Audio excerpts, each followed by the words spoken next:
मेरे दादाजी ने कमरे में बुलाकर दवा दावा के मारा पानी निकाल दिया। बहुत मज़ा आया पूरी। हेलो, मेरा नाम सीमा है। मैं अभी 22 साल की हूँ और मेरी फिगर ऐसी है कि जब मैं बाहर जाती हूँ तो लड़के मुड़ मुड़ कर देखते हैं। मेरी कमर पतली है और ऊपर से थोड़ी भरी हुई, जो जो मुझे एकदम सेक्सी लुक देती है। लेकिन मैं ऐसी नहीं हूँ जो किसी के साथ कुछ भी कर लूँ। घर में रहती हूँ, कॉलेज जाती हूँ और सबसे ज़्यादा प्यार करती हूँ अपने दादाजी से। वो मेरे लिए सब कुछ हैं।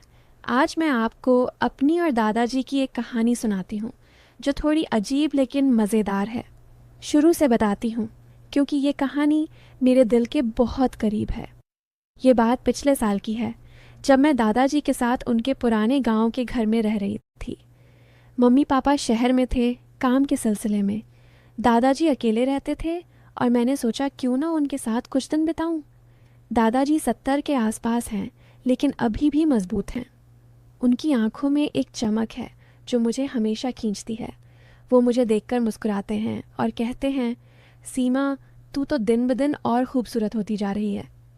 मैं हंसकर कहती, दादाजी, आप भी तो जवान लगते हो। ये बातें सुनकर थोड़ा अजीब लगता, लेकिन घर में तो ऐसी बातें चलती रहती हैं ना। एक शाम की बात है। दादाजी घर के आंगन में बैठे थे, पुरानी किताब पढ़ रहे थे। मैं किचन से चाय लेकर आई। बाहर हल्की ठंडी हवा चल रही थी, लेकिन बारिश नहीं। मैंने चाय का कप उनके हाथ में दिया और खुद उनके बगल में बैठ गई। मेरी साड़ी थोड़ी ऊपर सरक गई थी, लेकिन मैंने ध्यान नहीं दिया। दादाजी ने मुझे देखा और कहा, बेटी, तू इतनी करीब क्यों बैठी है? तेरी गर्माहट महसूस हो रही है। मैंने मुस्कुराकर कहा, दादाजी, आपकी वजह से तो मैं हमेशा गर्म रहती हूँ। वो हंसे और बोले, अरे, तू तो बड़ी शरारती हो गई है। कभी कभी लगता है तू मुझे छेड़ रही है। मैंने सोचा, ये बातें कितनी दोहरी हैं। कोई अगर गलत सोचे तो सोचे, लेकिन मेरे लिए ये सिर्फ मजाक था। हम दोनों चाय पीते रहे और दादाजी ने अपनी पुरानी कहानियाँ सुनानी शुरू की। वो बताते जाते और मैं उनकी गोद में सिर रखकर सुनती। नहीं,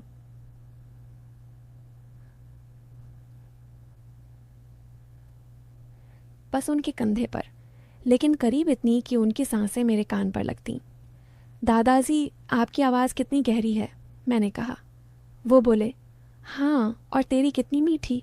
रात को सुनकर नींद आ जाती है। उस शाम हम दोनों आंगन में ही देर तक बैठे रहे। दादाजी ने मुझे अपनी पुरानी डायरी दिखाई, जिसमें उन्होंने अपनी जवानी की बातें लिखी थीं। देख बेटी, मैं भी कभी तुझ जैसा जवान था। लड़कियां पीछे पड़ती थीं। मैंने हंसकर कहा, दादाजी, अब भी तो आप पर लड़कियां मरती होंगी। मैं तो मरती हूँ आप पर। वो चौंके, लेकिन फिर मुस्कुराए। तू तो मेरी जान है सीमा, तेरे बिना ये घर सूना लगता।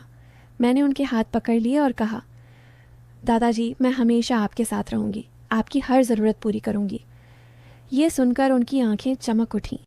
मैं सोच रही थी, कितना प्यार है इनमें, लेकिन अगर कोई बाहर से सुने तो गलत समझे।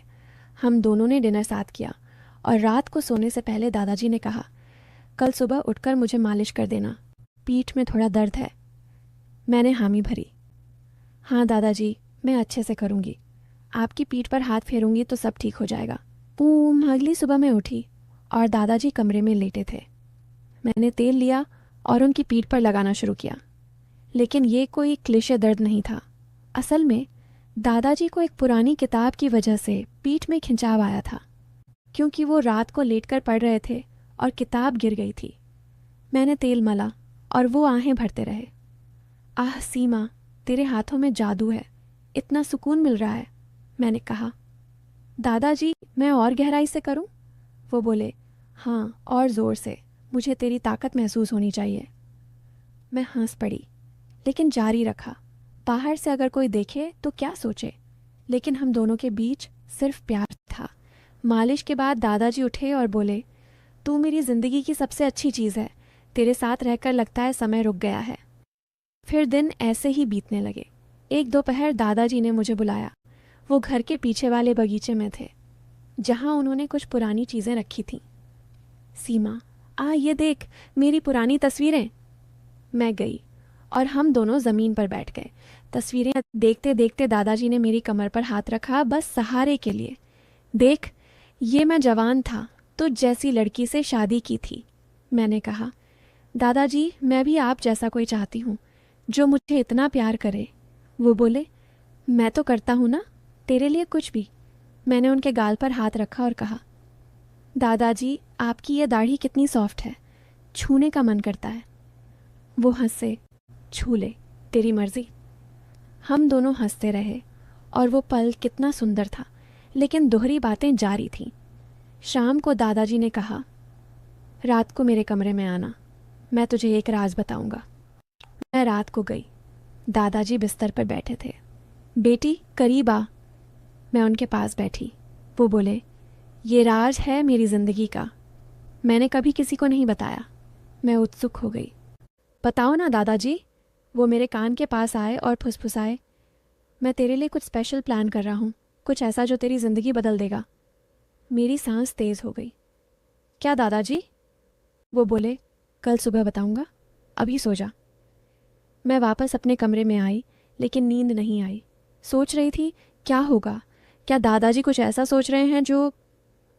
नहीं, वो ऐसे नहीं हैं, लेकिन मन में सस्पेंस था। अगले दिन दादाजी ने मुझे बाहर बुलाया। घर के सामने एक पुराना ट्रंक था। खोल सीमा। मैंने खोला और अंदर क्या था? ढेर सारे पुराने गहने, पत्र और एक डायरी। ये सब तेरी दादी का है। मैं चाहता हूँ तू ये रख ले और ये डायरी पढ़, इसमें मैंने अपनी ज़िंदगी की सारी बातें लिखी हैं। मैं टक गई। दादाजी ये राज था? वो बोले, हाँ, और एक बात और, मैंने तेरे लिए एक लड़का देखा है। वो मेरे दोस्त का पोता है, जवान, अच्छा, तुझे पसंद आएगा। मैं चाहता हूँ तू खुश रहे। मैं रो पड़ी। दादाजी आप कितने अच्छे हो, मैं सोच रही थी। वो हंसे। क्या सोच रही थी? कि मैं तुझे कुछ गलत कहूँगा? अरे तू मेरी पोती है, मैं तेरे लिए हमेशा अच्छा सोचूंगा। और उस पल सब साफ हो गया। वो सारी बातें, वो करीबियाँ, सब प्यार की थीं, कोई गलत मतलब नहीं। दादाजी ने मुझे गले लगाया और कहा, सीमा, जिंदगी में प्यार कई रूपों में आता है। कभी कभी लोग गलत समझते हैं, लेकिन असल में वो शुद्ध होता है। मैंने सोचा, कितनी सही बात। अब जब मैं पीछे